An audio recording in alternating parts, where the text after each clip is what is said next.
তুমি যদি ক্ষমা না করো, তোমার ক্ষমা ছাড়া আমার কোনো ক্ষমা নাই। তুমি যদি আমাকে মাফ না করো, আমাকে কেউ মাফ করতে পারে না। আল্লাহ পাক রব্বুল আলামিন বলেন, ইন্নাল্লাহা ইউহিব্বুত তাওয়াবিনা ওয়া ইউহিব্বুল মুতাতাহহিরিন। আল্লাহ পাক রব্বুল আলামিন বলেন, নিশ্চয় তিনি তওবাকারীদেরকে পছন্দ করেন, যারা গুনাহ করেছে, গুনাহ করার পর আল্লাহর কাছে ক্ষমা চায়, রব্বুল আলামিন তিনি তাদেরকে ক্ষমা করে দেন। শুধু তাই নয়, যে সকল বান্দারা পবিত্র হতে চায়, নিজেকে সংশোধন করতে চায়, আল্লাহ পাক রব্বুল আলামিন তাদেরকেও ভালোবাসেন। সুবহানাল্লাহ। আমার প্রিয় ভাইয়েরা, রাসূল করিম সাল্লাল্লাহু আলাইহি ওয়াসাল্লাম তিনি বলেছেন, আল্লাহ পাক রব্বুল আলামিন তার কিছু বান্দাদেরকে ক্ষমা করে দেন।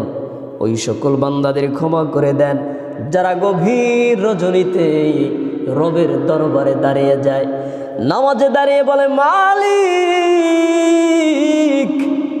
জীবনে গুনাহ করেছি, অন্যায় করেছি, অপরাধ করে ফেলেছি, ফিরে এসেছি, মালিক তুমি আমাকে মাফ করে দাও। রব্বুল আলামিন তার জীবনের গুনাহগুলো ক্ষমা করে পুত পবিত্র করে দেন। তুমি কি গুনাহ করেছো? গুনাহ নিয়ে লজ্জা পাও, কাউকে বলনি।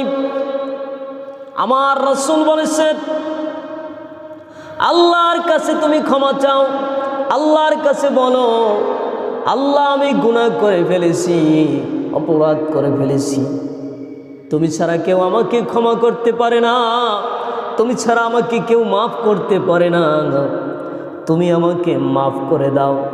আল্লাহ পাক রব্বুল আলামিন বলেন, বান্দারে,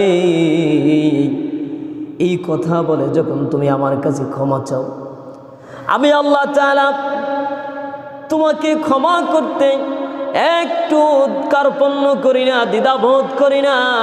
আমি আল্লাহ রব্বুল আলামিন তোমার জীবনের